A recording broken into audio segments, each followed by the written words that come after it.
welcome to the Deep Dive.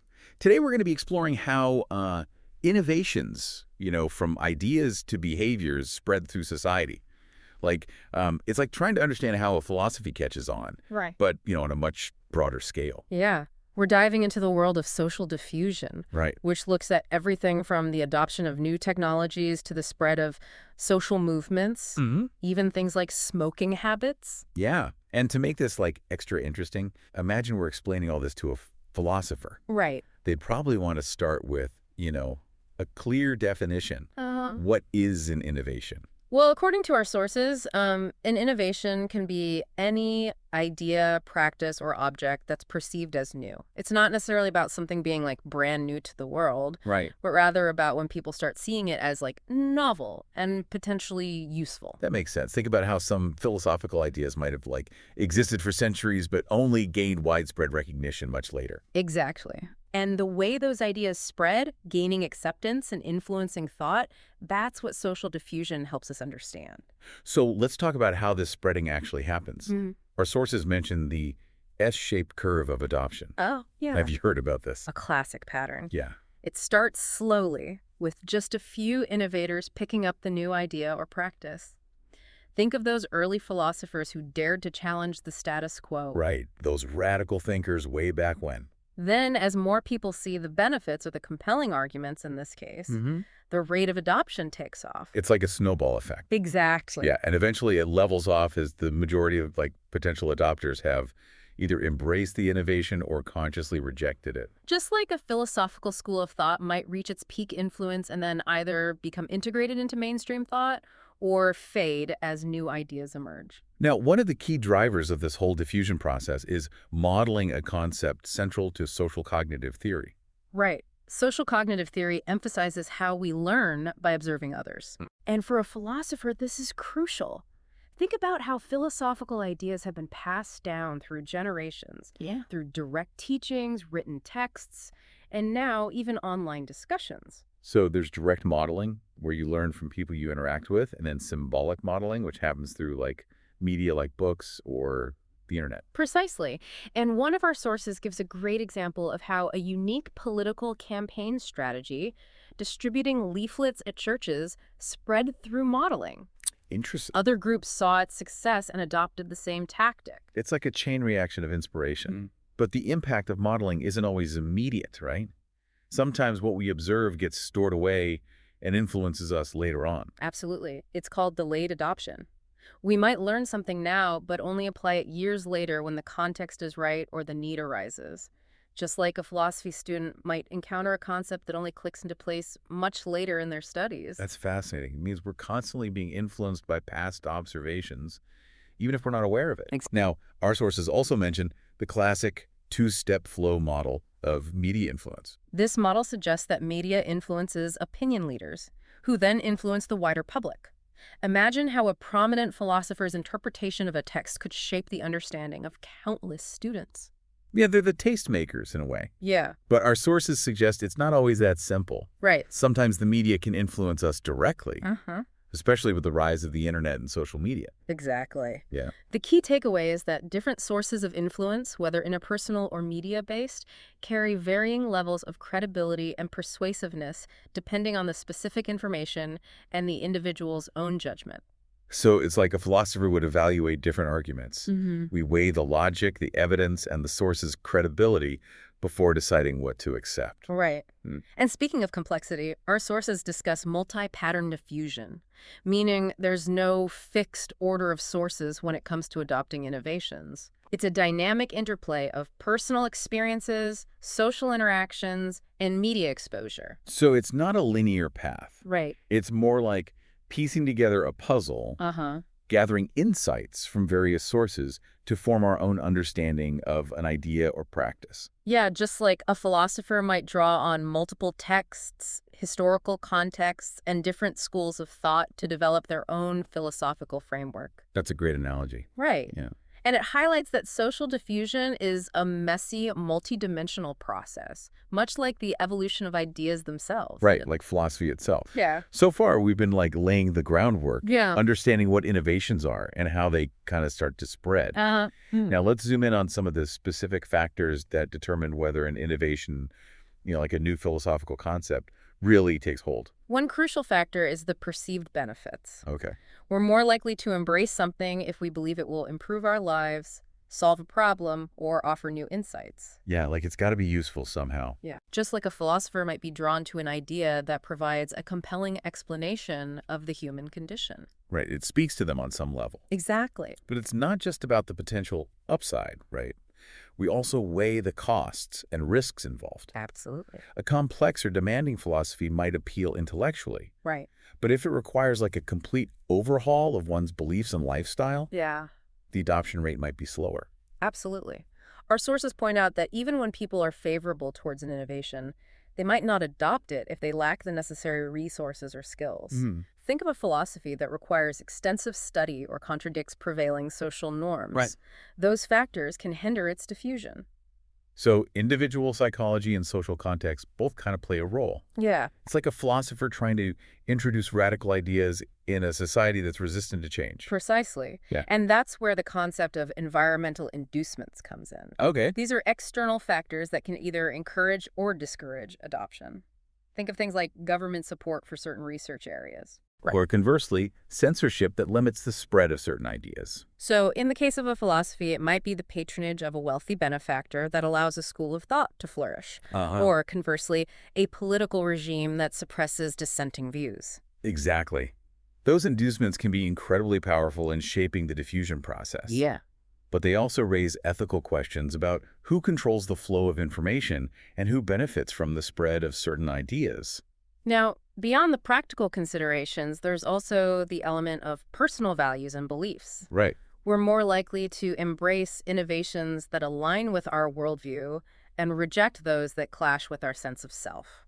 A philosopher might say we adopt ideas that resonate with our pre-existing understanding of truth, beauty, and morality. And this self-evaluation, as our sources call it, acts as a filter, determining which innovations we allow into our mental frameworks. So even if a philosophy is logically sound and offers practical benefits, it won't gain traction if it fundamentally conflicts with people's deeply held beliefs. It's like trying to convince a devout believer of an atheistic worldview. Exactly. Now, speaking of how ideas spread, our sources dive into the fascinating role of social networks. They act as pathways for diffusion, connecting individuals, and shaping how information flows. Think of how philosophical schools of thought often form around a central figure, with students and followers disseminating the ideas through their own networks. And one surprising finding is the power of weak ties. These are the connections we have with acquaintances, people we might not interact with regularly. They can actually expose us to a wider range of information than our close-knit circles. It's like attending a conference where you meet philosophers from different schools of thought, expanding your intellectual horizons beyond your usual academic bubble. Exactly. Those weak ties can act as bridges, connecting disparate fields of knowledge and sparking new intellectual ferment. But our sources also point out that different networks serve different purposes. The network that might effectively spread a new scientific discovery might not be the same one that disseminates a complex philosophical concept. Right. It depends on the type of innovation, the audience, and the communication channels involved. Right.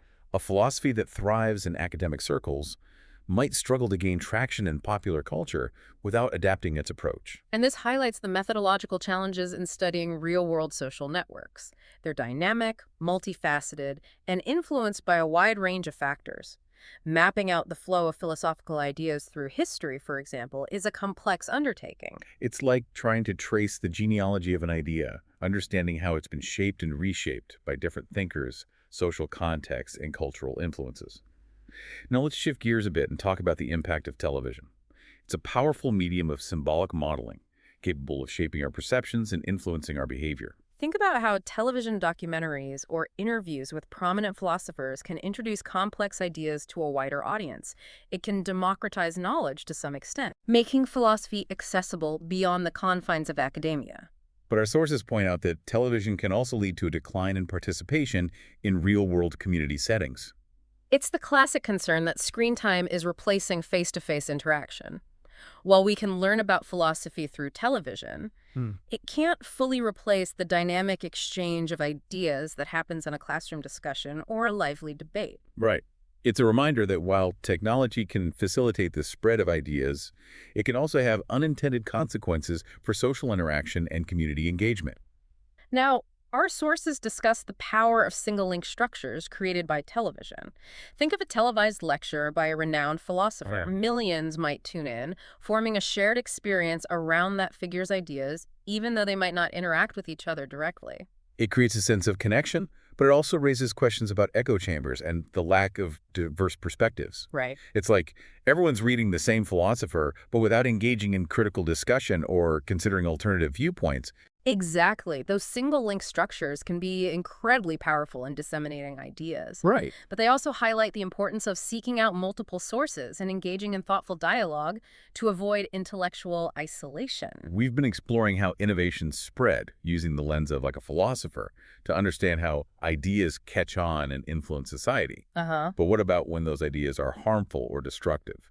Our sources delve into the dark side of social diffusion, focusing on the spread of aggression. Yeah, okay. It's a sobering reminder that the same principles that can disseminate a brilliant philosophy can also contribute to the spread of violence or prejudice. It's like a double-edged sword. Yeah. So how does aggression spread? Are we talking about copycat crimes or maybe how certain aggressive behaviors become normalized within a group? Think of it as a contagion of ideas, but with actions attached. Okay. Our sources discuss things like riots, protests, even the chilling example of airplane hijackings as instances where aggression spread through social networks and media exposure. It's like a chain reaction, where one act of aggression inspires others, creating a ripple effect that can be hard to contain. And while personal factors contribute, social cognitive theory reminds us that the environment, the messages we receive, and the models we observe play a huge role. So are you suggesting that exposure to violence, say through the media, can actually make someone more likely to act aggressively? It's not a simple cause and effect relationship, Right. but our sources highlight the potential for media portrayals of violence, especially when sensationalized or glamorized, to desensitize us to its consequences and even provide a blueprint for imitation. It's like showing someone how to commit a crime or act violently, especially if it's presented in a way that minimizes the ethical implications or consequences. Exactly, and that's why they stress the responsibility of the media to report on these events in a way that minimizes the risk of copycat acts. Right. A philosopher might argue that even the portrayal of violence in art or literature requires careful consideration of its potential impact on the audience. This brings us back to the power of modeling. Seeing others engage in aggression, especially if they're perceived as successful or justified, can lower inhibitions and make similar actions seem more acceptable. Right, and think about how this applies to the spread of harmful ideologies or extremist beliefs. Yeah. A charismatic leader using powerful rhetoric and imagery can create a climate where aggression towards a certain group becomes normalized, even celebrated. It's a chilling thought, but it also highlights the importance of critical thinking and ethical awareness, those very tools that philosophers have been honing for centuries. Absolutely. We need to be able to evaluate the ideas we encounter, to discern between truth and manipulation, and to recognize the potential consequences of our actions.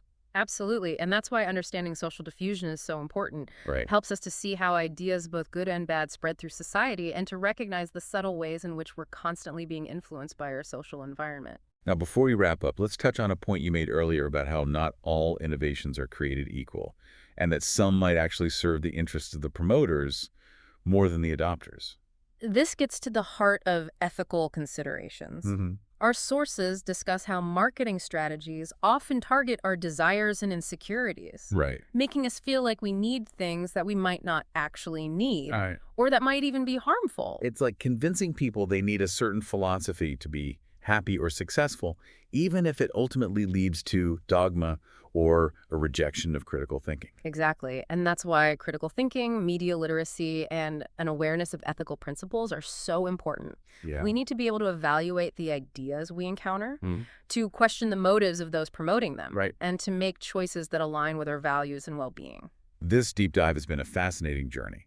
We've explored how innovations spread from new technologies to philosophies, from healthy habits to, unfortunately, even harmful behaviors. Mm-hmm. It's clear that understanding social diffusion isn't just an academic exercise. It's essential for navigating the complexities of our interconnected world. Absolutely. By understanding how ideas spread, we can be more discerning about the information we consume, more thoughtful about the choices we make, and more empowered to shape the world in positive ways. So as we conclude, I'd like to leave you with this thought. What's one thing you'll take away from this exploration of social diffusion? How might you apply these insights to your own life, to your own pursuit of knowledge and understanding? We'd love to hear your reflections. Thanks for joining us on the Deep Dive.